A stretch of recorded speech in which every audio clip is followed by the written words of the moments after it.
Hello everybody, welcome back to Momo vs MTG.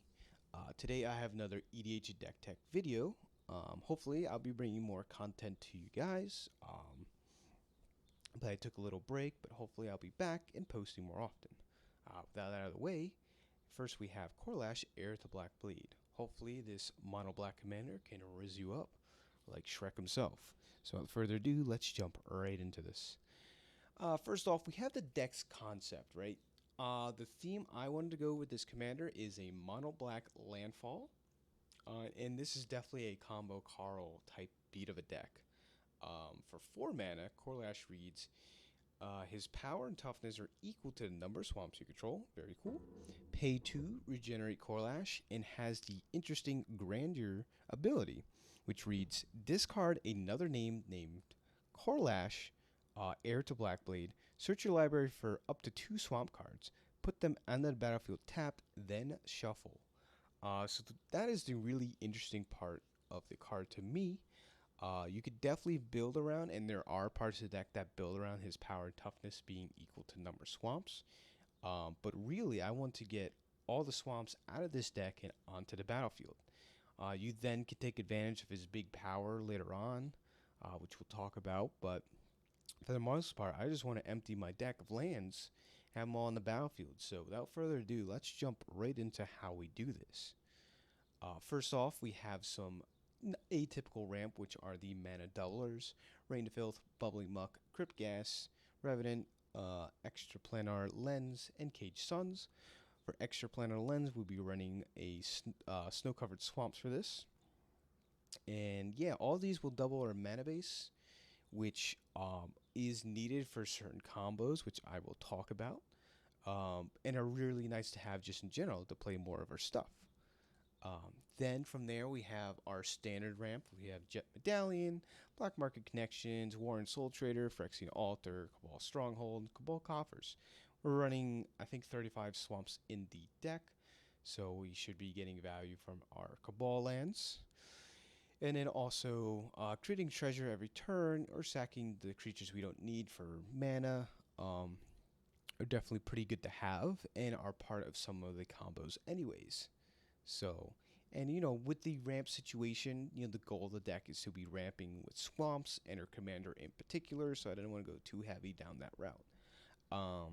That's why you have some atypical ramp here. Without further ado, we have some combos. A lot of them are zombos. So we have Zombo Caro here. I'm going to leave Korlash's ability up here for reference as we go through the parts needed for some of these combos. First up, we have the Amulet of Vigor or Tiller Engine effects, where whenever a permanent enters the battlefield tapped under your control, untap it, right? First part of this grandeur, or one of the parts of this grandeur ability, is search for 2 swamps, then put them on the battlefield tapped. So to make this pseudo-infinite in a way to get all our swamps out in one turn, a Tiller Engine effect is pretty important to be able to utilize that mana immediately. In another interesting note, is not all the combos work like this, but since this is an activate ability of a card in your hand, most of these combos, if you have the pieces in place, can be done at instant speed, which is pretty cool to see. So on like the last person's end step before it's your turn, you can then go off with whatever you want to do that way, and it's a little more protected, right? And of course, activate abilities aren't counterable, so unless you have a stifle effect, right, something like that, but it's not all too common, so it is a little harder to stop, which is good for you in the long term of things, so just keep that in mind. Second up, we need some copy or clone effect in mono black. So also I'll be keeping for reference is up in the top left and top right some pieces we need either on the board or in the graveyard. And to get Korlash into the graveyard once we cast him, having some copy or clone effect is pretty important. Some of these are only for the turn, which is even more important to do for the combos to happen that turn.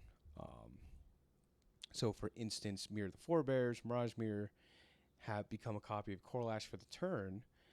which we do want to be copying him. Mirror the Forebears, one of my favorite pet cards.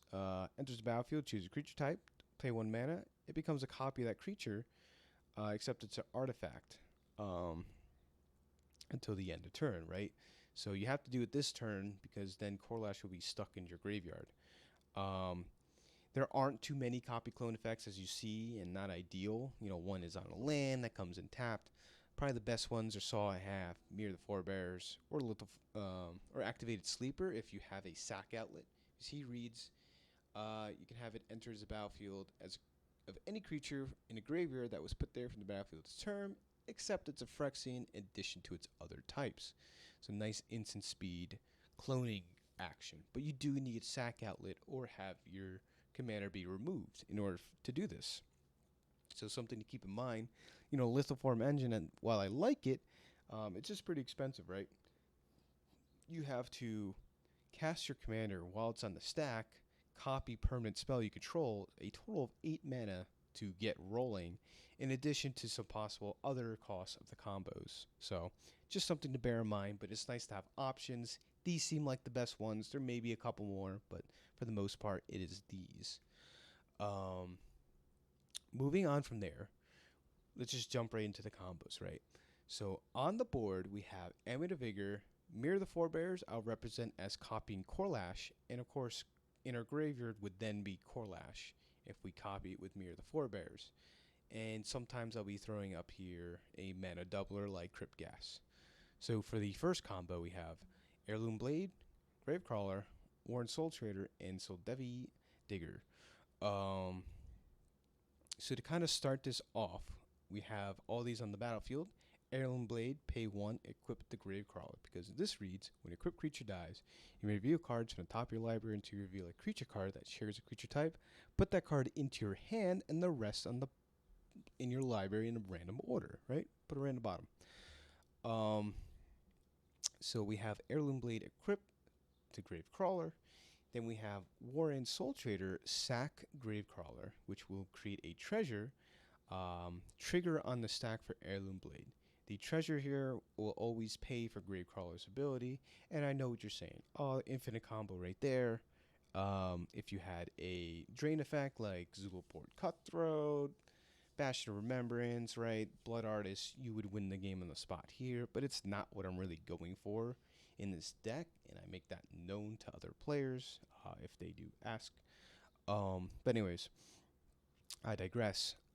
Pays for Gravecrawler's ability because you have a zombie on the battlefield between Warren Soldier, but any sack outlet produces mana like Phyrexian Altar or the other one. Either way, will pay for its ability.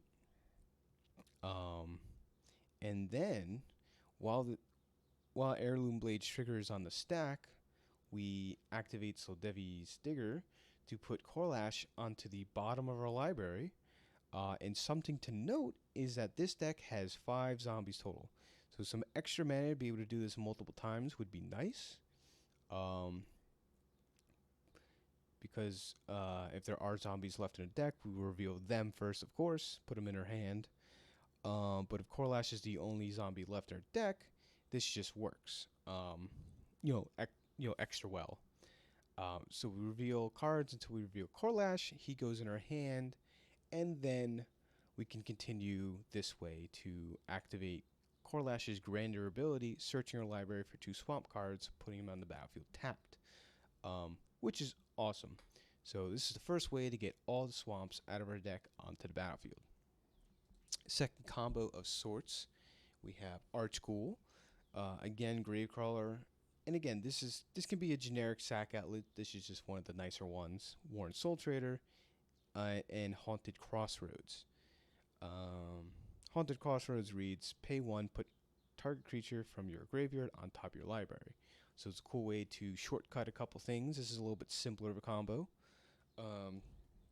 You have Archghoul out, and it reads, whenever it or another zombie dies, look at the top card of your library. If it's a zombie card, you reveal it, put in your hand. If you don't put that card in your hand, you may put it into your graveyard, right? It's a nice, simple way. Sack Gravecrawler, trigger Archghoul, activate Crossroads, put Korlash on top of your library.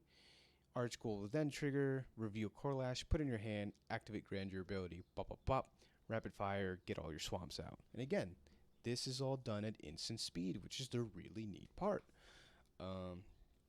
Moving down from there, we have combo number 3, which you would need Endbringer's Revel and a mana doubler like Bubbling Muck or Crypt Ghast, right? It's kind of a world enchantment in a way, right? It's not though, but it has pay for, return target creature card from a graveyard to its owner's hand. Any player may play this ability, but basically only as a sorcery, right? Old cards, old text, yeah. But with a mana doubler out, of course, all your typical stuff up here. Pay 4, return Korlash to your hand, activate Grandeur ability, go search for 2 swamps, and if we have Bubbling Muck or Crypt Ghast out, we can do this until we clean our deck of swamps, which is super awesome. Combo number 4, which is probably my favorite one and really what drew me to this deck to begin with the first time I saw it. I always thought Vileborn Ghoul was an interesting card, and I was like, sweet, there's a way to work it into the deck and, make something out of it. So Vileborn Ghoul for 5 mana reads, can't block, it's a 4/1. Whenever a swamp enters the battlefield under your control, you may return Vileborn Ghoul from your graveyard to your hand. Definitely probably one of the more simpler ones. You don't need a mana doubler. Because if Vileborn Ghoul is in your hand and you have Korlash in your graveyard, you can pay a swamp, switch Vileborn Ghoul for Korlash to your hand, Grandeur ability. You get 2 swamps out of your deck. Vileborn Ghoul will trigger twice, and you can put them back into your hand and rinse and repeat that way. You even net mana even without a mana doubler, so this is definitely one of the more powerful ones to keep in mind. And on the second front, similar effect, but we have Gutter Bones.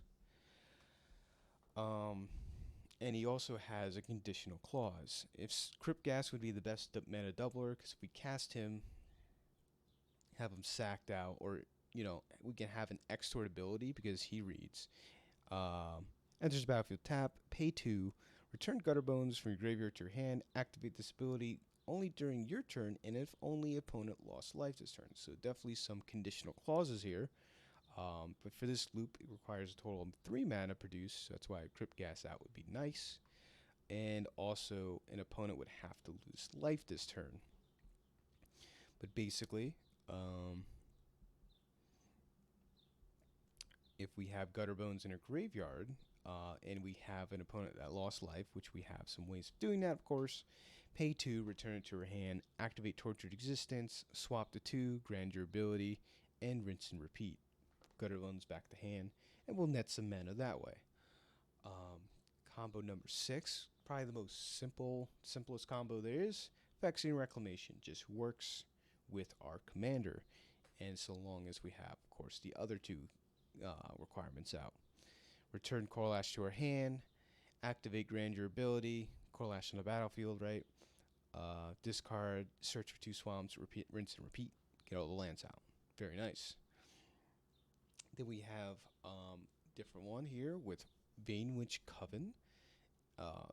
Any way to gain life, swamp would be the easiest, and a Staff of the Death Magus.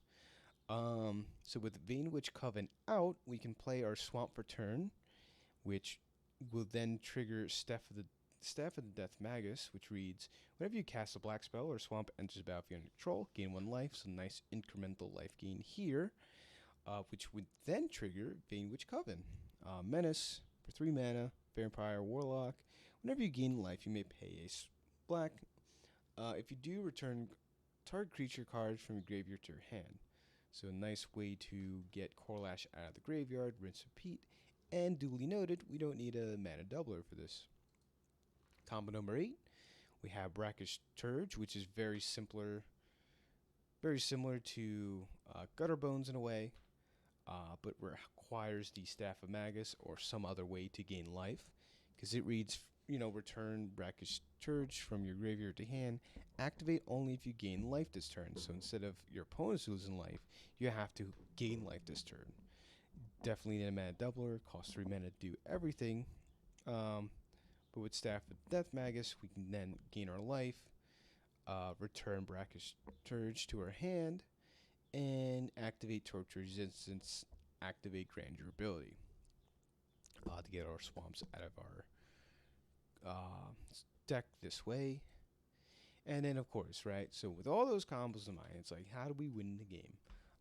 There are a couple ways, of course, we should talk about. First up, we have the landfall abilities, like on Retreat to Hagar or Obnixilis the Fallen, right? Retreat to Hagar reads, give your creatures +1/+0 to on a turn, gain Death Touch, so you can swing out with some creatures you have, or each opponent loses 1 life and you gain 1 life. And Obnixilis is similar, where land enters the battlefield, you can have target opponent lose 3 life. If you do, put 3++1 counters on this guy. So he grows himself, pretty cool. Dead Presence, basic landfall, enters on the battlefield under your control, choose 1. You could either draw cards or deal 2 damage to any target and gain 2 life. So nice utility here. Early on, you probably want the card draw. Later on, be doing damage and gaining life. And if we have the instant speed combos, Curse of the Restless Dead is nice for 3 mana. You can enchant yourself, and whenever land enters the battlefield under enchanted player's control, you create a 2/2 zombie with decay. So you enchant yourself. When you're getting all your lands out, you're creating a bunch of 2/2 zombies. Essence Harvest is a nice one-shot to someone. Target player loses X life, and you gain X life, where X is the greatest power among creatures you control. We should still have a Korlash on the battlefield after we getting all our swamps out of our deck. So we deal a lot of damage this way. Forbidden Ritual is kind of neat one, I thought, for 4 mana. You'd sacrifice a card play, target opponent loses 2 life unless he or she sacrifices a permanent of chosen and discards a card. So hard to get around this, and you can repeat this process as many times of your choice. Funny thing is, we have a ton of lands to sacrifice, especially all 35 of them. Then yeah, they're gonna have to be paying a ton of life this way. And of course, people are gonna talk about, I have Synergize the Grim, which will work for one of these combos here, right? Gravecrawler and a sack outlet, and paying and repeating, of course, blah blah blah. So he is a win con of itself.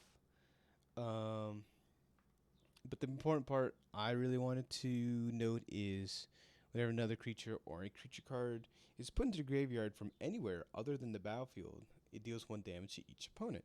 So again, the Grandeur ability, discarding Korlash, will trigger Sir Conrad the Grim. And finally, we have our typical Smashing Face win con, right? With Filth in our graveyard, which we have plenty of ways to get it in there. It reads, while it's Filth in your graveyard, creatures you control have Swamp Walk. And of course, if we control a swamp. So Korlash is going to definitely be a very big creature. So nice option to swing out and take someone out that way. Which definitely a lot of people build around that, and you could add more pieces like that. I just like the combo aspect of it. So, Smashing Face, definitely a viable win con. And also, is the extra stuff I added, you don't have to, is to first, kind of push further beyond what you're already going for. Is I would like to be able to keep playing those lands. Let's say you're versing a life gain deck or something.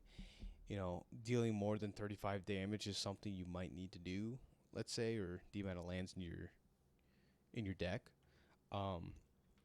So for instance, Reign of Filth or Zorian Orb would have to be out. Reign of Filth is nice for this, right? Because it's a mana doubler in itself.